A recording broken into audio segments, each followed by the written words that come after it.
Hola, sóc en Joan Falcó. Benvinguts al microclub d'anime i còmic número 46 de la Biblioteca Montserrat Roig de Sant Feliu de Llobregat. Quan parlem de còmic, a tothom ens ve al cap la idea del còmic amb el que ens hem acostumat, però hi ha moltes maneres de gaudir d'ell, fruit de la seva evolució al llarg del temps. Anem a conèixer les vinyetes humorístiques, les tires còmiques, els àlbums i revistes d'historietes, les novel·les gràfiques, el còmic digital i els fanzines. La vinyeta humorística és una de les expressions del món del còmic. Fins i tot, moltes vegades no inclou ni tan sols text, ja que simplement a través dels dibuixos que contingui, el seu creador deixa clara la seva opinió sobre un tema. Sovint utilitzen un to crític, sarcàstic o irònic, i se solen centrar en temes polítics o fets i esdeveniments d'actualitat o rellevants. Alguns autors de vinyetes tenen un espai fix a la secció d'opinió dels diaris i solen publicar una vinyeta diària. Actualment, més que tires formades per dues o tres vinyetes, els autors prefereixen crear-ne una, amb una sola vinyeta que sintetitzi les idees que volen plasmar a través d'un sol dibuix. El segon pas en el nostre recorregut ens porta a les tires còmiques. Una tira de premsa, també anomenada tira còmica, de l'anglès comic strip, és una historieta publicada periòdicament a diaris, revistes i, més recentment, a pàgines d'internet. Té la forma de relat breu, en què en pocs quadres il·lustrats explica una petita anècdota o aventura d'un personatge, generalment una situació graciosa o exagerada. Hi ha tires còmiques que són diàries.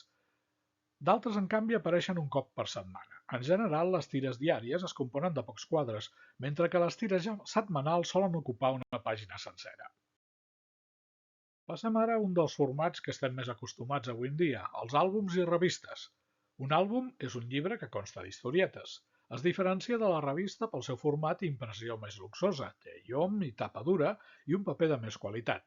És freqüent que presenti còmics complets d'un únic autor i excepcionalment d'un grup d'autors.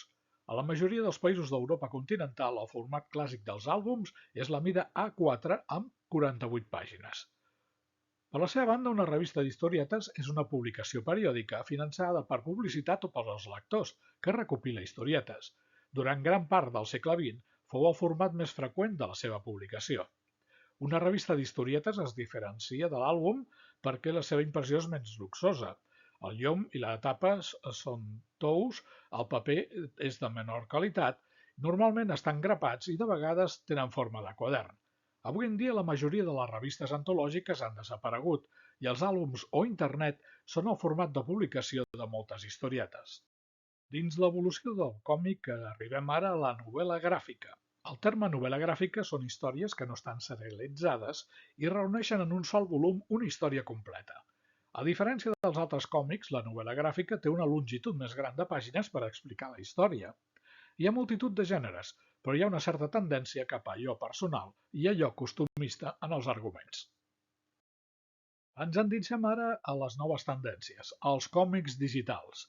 Una historieta digital, còmic digital o e-còmic és com es coneix les historietes editades en paper que posteriorment són digitalitzades per poder ser visualitzades als PC, videoconsoles, telèfons mòbils o videoconsoles portàtils.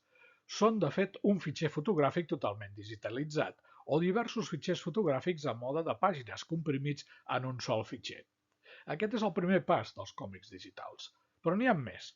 Per exemple, el webcòmic, que són còmics realitzats per tal d'obtenir directament una edició digital, per poder ser llegit en el PC o similar a través d'una pàgina web. I ja el tercer pas són els webtoons, que és una forma d'historieta digital creada a Corea del Sud. La principal diferència entre el webcòmic és la seva presentació. Cada episodi d'un webtoon es publica en una sola imatge vertical, cosa que facilita la lectura en telèfons mòbils i dispositius electrònics.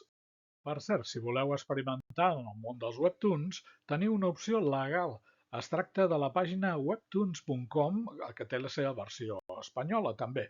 Aquí podeu gaudir de les creacions de creadors del món del còmic de totes bandes i fins i tot hi podeu participar vosaltres si ho desitgeu.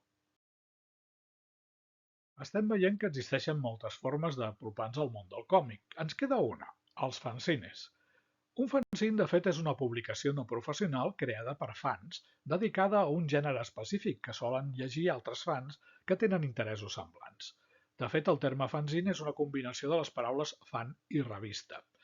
Els fanzins es remunten a la dècada de 1930, començant amb el primer de ciència-ficció que va aparèixer, publicat a Chicago.